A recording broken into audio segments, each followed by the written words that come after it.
जो हमारे युवा हैं, आज हिंदुस्तान के युवा को रोजगार नहीं मिल सकता है। सरकार ने हिंदुस्तान के युवाओं के भविष्य को नष्ट कर दिया है। हमने कभी भी हिंदुस्तान के इंस्टीट्यूशंस पर आक्रमण नहीं किया। हमने कभी भी कांग्रेस पार्टी के कार्यकर्ताओं को छुपा कर हिंदुस्तान के इंस्टीट्यूशंस के अंदर नहीं डाला। आरएसएस और बीजेपी ये काम कर रही है, सिर्फ इंस्टीट्यूशंस में नहीं, हर जगह ये अपने लोग डाल रहे हैं। और हमारी जिम्मेदारी है कि वो आग ना लगे। हमारी जिम्मेदारी है कि हम जनता के बीच में जाएं और जनता से कहें कि आपको बांटा जा रहा है, आपको तोड़ा जा रहा है, और इससे देश मजबूत नहीं होता है, इससे देश कमजोर होता है, इससे आपको हमें फायदा नहीं होगा, इससे नुकसान ही नुकसान होगा। ये हमारी जिम्मेदारी है, हमारे कार्यकर्ता की जिम्मेदारी है, हमारे नेताओं की जिम्मेदारी है, और ये काम सिर्फ कांग्रेस पार्टी के लोग कर सकते हैं। नमस्कार दोस्तों, मैं हूं कन्हैया जांगड़ा और आप देख रहे हैं बेबाक जन आवाज। दोस्तों, आज राजस्थान के उदयपुर में चल रहे कांग्रेस के चिंतन शिविर को संबोधित करते हुए कांग्रेस नेता राहुल गांधी ने कहा कि हमारी जिम्मेदारी विचारधारा को बचाने की है, हमें जनता के पास जाना पड़ेगा। वहीं उन्होंने कहा कि हमें बिना सोचे जनता के बीच जाकर बैठ जाना चाहिए कि जो उनकी समस्या है उसे समझना चाहिए। हमारा जनता के साथ जो कनेक्शन था उस कनेक्शन को फिर से बनाना पड़ेगा। जनता जानती है कि कांग्रेस पार्टी देश को आगे ले जा सकती है। वहीं उन्होंने कहा कि युवाओं को रोजगार नहीं मिल सकता क्योंकि पीएम नरेंद्र मोदी जी ने और उनकी विचारधारा ने रीढ़ की हड्डी को जो रोजगार पैदा करती है उसे तोड़ दिया है। दोस्तों, 2-3 उद्योगपतियों को पूरा का पूरा फायदा देकर पूरे हिंदुस्तान के युवाओं का भविष्य को नष्ट कर दिया है। मेरी लड़ाई जो आरएसएस बीजेपी की विचारधारा है, जो देश के सामने एक खतरा है, मेरी लड़ाई उस विचारधारा से है जो नफरत ये लोग फैलाते हैं, हिंसा फैलाते हैं। इसके खिलाफ मैं लड़ता हूं और लड़ना चाहता हूं। ये मेरी जिंदगी की लड़ाई है। कांग्रेस रीजनल पार्टी की बात नहीं करेगी। तो दोस्तों, सुनिए राहुल गांधी ने कांग्रेस के चिंतन शिविर में दिया गया उनका ये भाषण। जो हमारे युवा हैं, आज हिंदुस्तान के युवा को रोजगार नहीं मिल सकता है। नरेंद्र मोदी जी ने 2 करोड़ युवाओं को रोजगार देने की बात की। आज अनएम्प्लॉयमेंट आज से ज्यादा कभी नहीं रहा है, और ये उनके आंकड़े, हमारे आंकड़े नहीं है। क्यों? क्योंकि जो रीढ़ की हड्डी है, जो रोजगार पैदा करती है, उस रीढ़ की हड्डी को नरेंद्र मोदी जी ने, बीजेपी ने और उनकी विचारधारा ने तोड़ दिया है। नोटबंदी, जीएसटी ये लागू करके और पूरा का पूरा फायदा 2-3 बड़े उद्योगपतियों को देकर सरकार ने हिंदुस्तान के युवाओं के भविष्य को नष्ट कर दिया है। और आने वाले समय में आपको देखने को मिलेगा, देश का युवा रोजगार नहीं पा पाएगा। एक तरफ बेरोजगारी, दूसरी तरफ महंगाई। यूक्रेन में लड़ाई हुई है, आने वाले समय में इन्फ्लेशन जबरदस्त तरीके से बढ़ेगा, और जो हमारा, जिसको हम डेमोग्राफिक डिविडेंड कहते थे, खतरा है कि डेमोग्राफिक डिविडेंड डेमोग्राफिक डिजास्टर में बदल जाए। इसके लिए जिम्मेदार कौन है? कांग्रेस पार्टी जिम्मेदार नहीं है, बीजेपी जिम्मेदार है, सरकार जिम्मेदार है, मगर हमारी भी एक जिम्मेदारी है। हमारी जिम्मेदारी जो विचारधारा की लड़ाई है उसको लड़ने की है और जनता के साथ खड़े होने की है।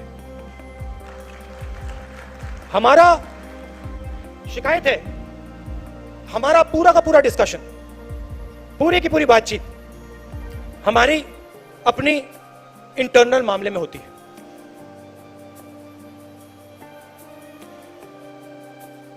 कौन सी पोस्ट किसको मिल रही है, इंटरनल हमारा फोकस रहता है। और आज के समय में इंटरनल फोकस से हमारा काम नहीं होने वाला है। हमारा फोकस एक्सटर्नल फोकस होना पड़ेगा। जनता की ओर हमें देखना पड़ेगा, जनता के पास हमें जाना पड़ेगा, और सिर्फ हमारे लिए नहीं, देश के लिए।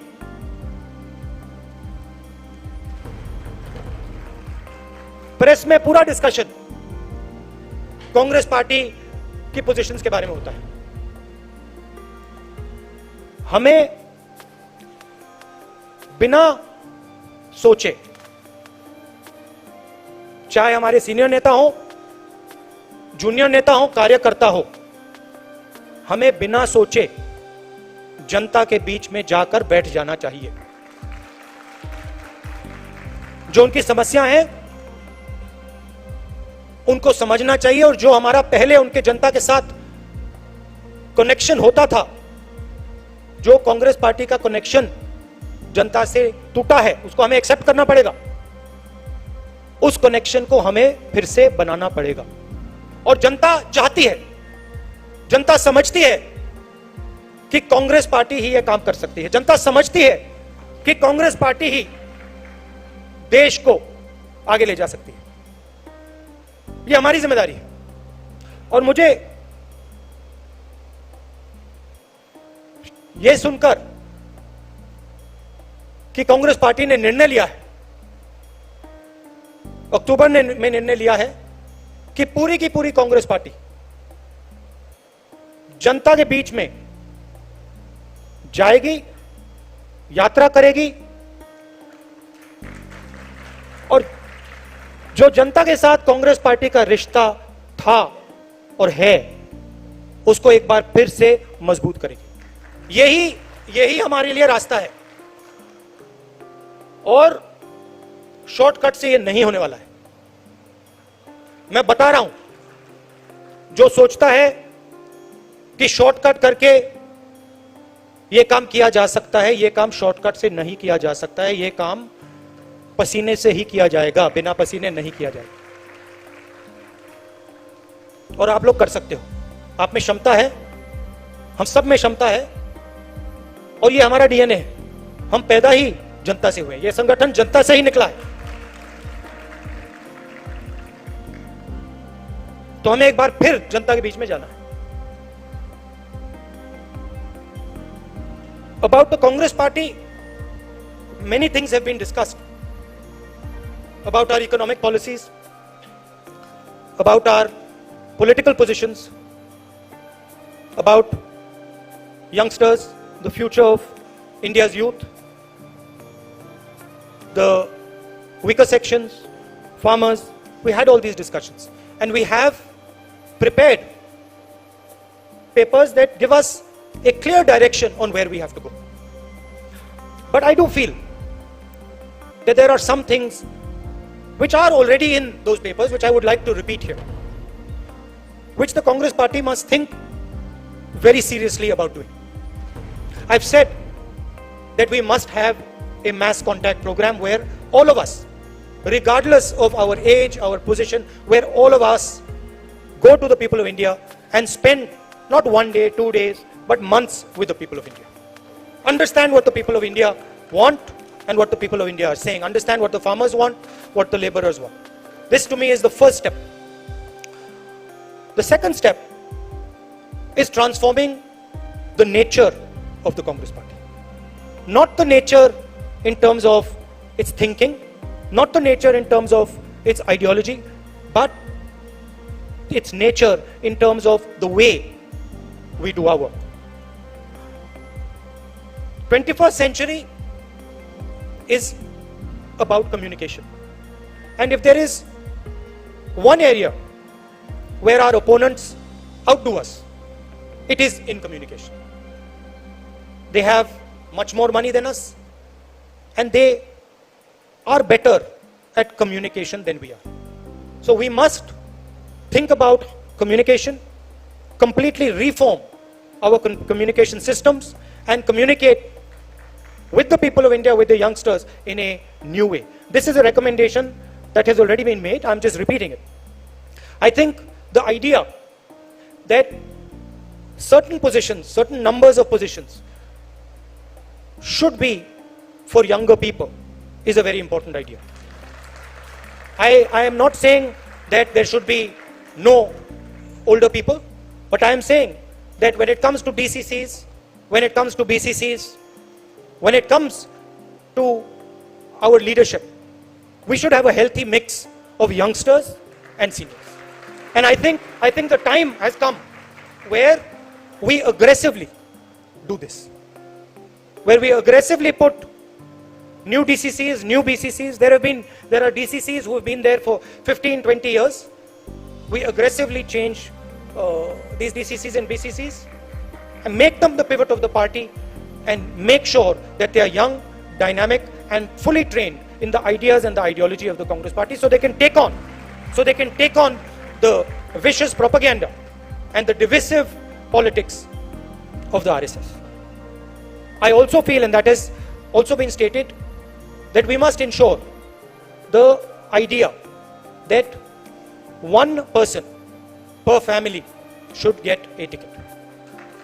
I know Venugopal has made a caveat to that, but I do think that it is very important that we limit the number of family members that are involved in our organization. Let them work, let them develop, and then let them join the organization. But we must not have a situation where 5 or 6 or 7 members of a family are in the organization.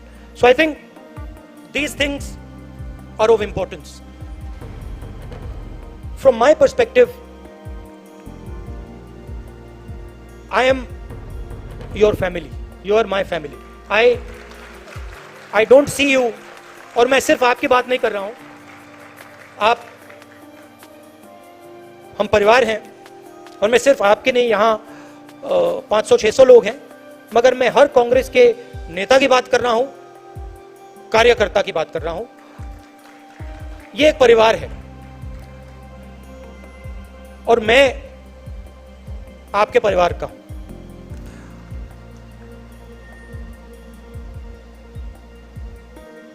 मेरी लड़ाई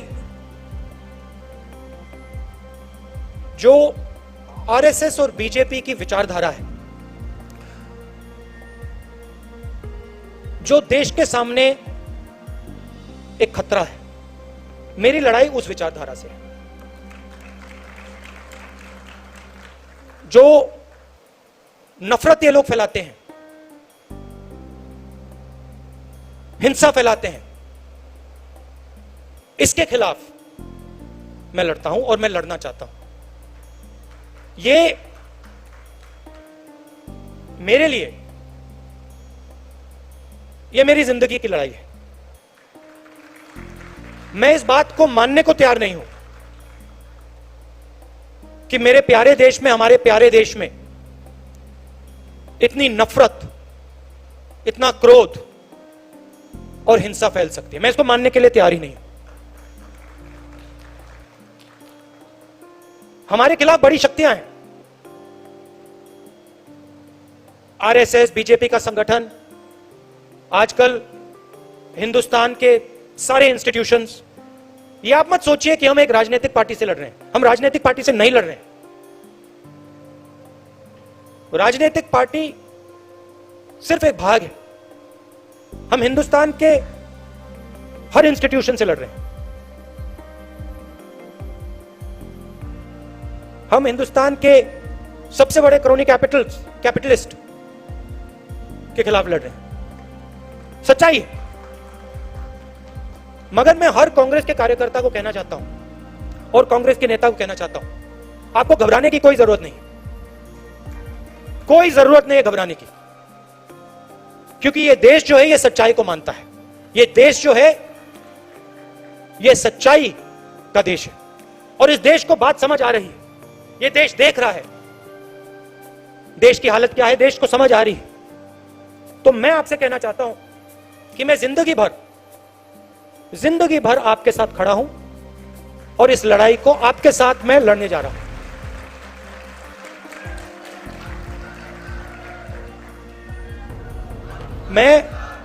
मैं इन शक्तियों से डरता नहीं हूं. मुझे कोई फर्क नहीं पड़ता है मैंने अपनी जिंदगी में कोई भ्रष्टाचार नहीं किया, 1 रुपया नहीं लिया है, मुझे कोई डर नहीं है। मैं बिना डरे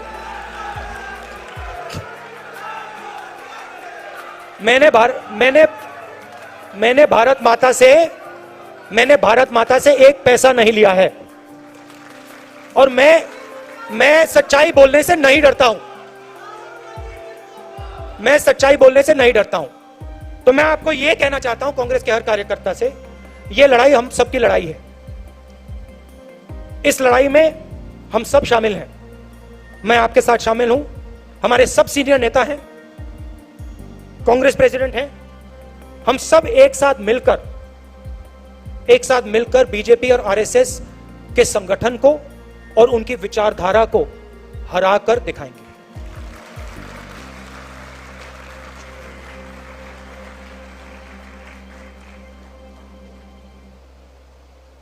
कभी कभी हमारे जो सीनियर नेता हैं, कार्यकर्ता हैं,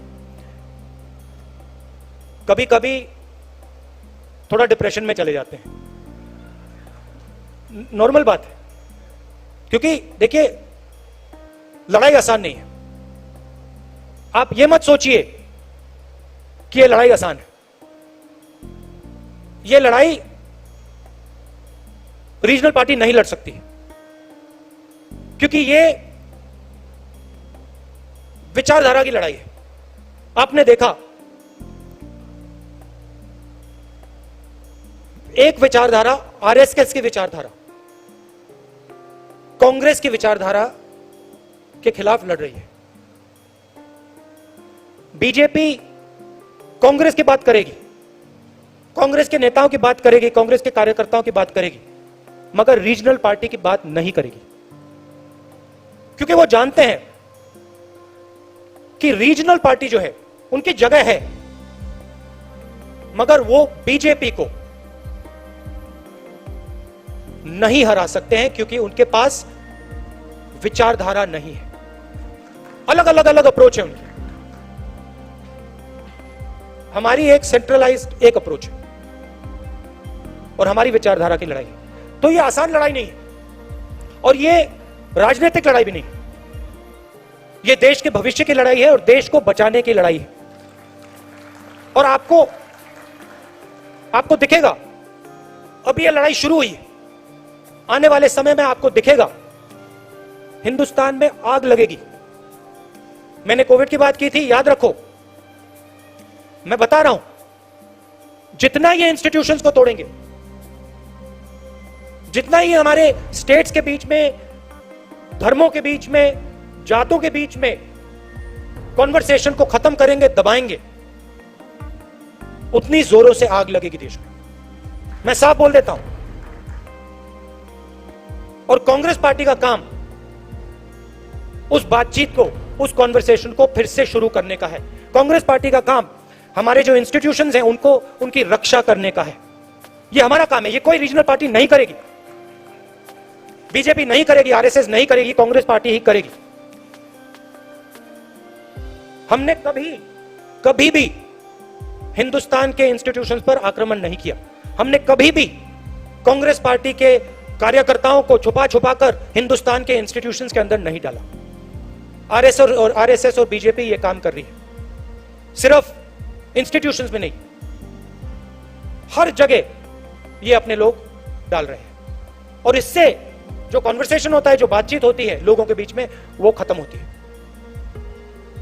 एक तरफ बेरोजगारी, युवाओं को रास्ता नहीं दिख रहा है, महंगाई, और दूसरी तरफ आप हिंदुस्तान के इंस्टीट्यूशनल स्ट्रक्चर को तोड़ रहे हो। हिंदुस्तान के बीच में जो बातचीत होती है, कॉन्वर्सेशन होता है, उसको बंद कर रहे हो।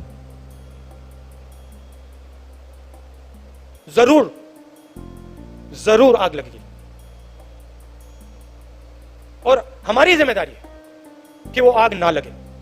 हमारी जिम्मेदारी है कि हम जनता के बीच में जाएं और जनता से कहें कि आपको बांटा जा रहा है, आपको तोड़ा जा रहा है, और इससे देश मजबूत नहीं होता है, इससे देश कमजोर होता है, इससे आपको हमें फायदा नहीं होगा, इससे नुकसान ही नुकसान होगा। यह हमारी जिम्मेदारी है, हमारे कार्यकर्ता की जिम्मेदारी है, हमारे नेताओं की जिम्मेदारी है। और यह काम सिर्फ कांग्रेस पार्टी के लोग कर सकते हैं, क्योंकि कांग्रेस पार्टी ही सबकी पार्टी है। इस देश में कोई ऐसी जात, कोई ऐसा धर्म, कोई ऐसा व्यक्ति नहीं है जो कह सकता है कि कांग्रेस पार्टी ने अपने दरवाजे मेरे लिए बंद कर दिए। कोई है ही नहीं इस देश में। रीजनल पार्टीज कोई किसी जात की है, वो सबकी नहीं है। यही एक पार्टी है जो पूरे देश की पार्टी है। तो मैं आपको यह कहना चाहता था कि घबराने की कोई जरूरत नहीं। हम सड़क पे उतरेंगे, सड़क पे उतरेंगे और बीजेपी आरएसएस की विचारधारा से जैसे कांग्रेसी लड़ते हैं, पूरा दम लगा के हम लड़ेंगे। All of you came here and showed us the way forward. You gave us a direction. Leaders, senior leaders showed us, told us where we should go. And I think there is a lot of clarity in terms of where the Congress party has to go in terms of policy, in terms of thinking, what our positions should be, what our political positions should be. I think there is tremendous clarity that has come out of this discussion. In fact, you yourselves have told me that there is a lot of clarity that has come out of this discussion. I think that these discussions are very useful. And I think we should have these discussions much more often, much more systematically. It allows the Congress party to come together. It allows us to feel like a family. It allows us to talk to each other. And I think it helps us move forward with a strong and dynamic way. So I'd like to thank all of you for coming here today. Namaskar. Jai Hind.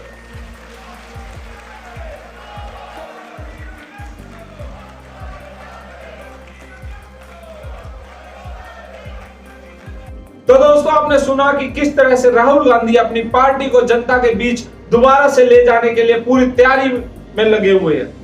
वहीं party की रणनीति में कमियों को स्वीकार करते हुए उन्होंने माना कि भाजपा संचार में बेहतर है, भाजपा के पास बहुत पैसा है और वह लोगों से संवाद करने में हमसे बेहतर है।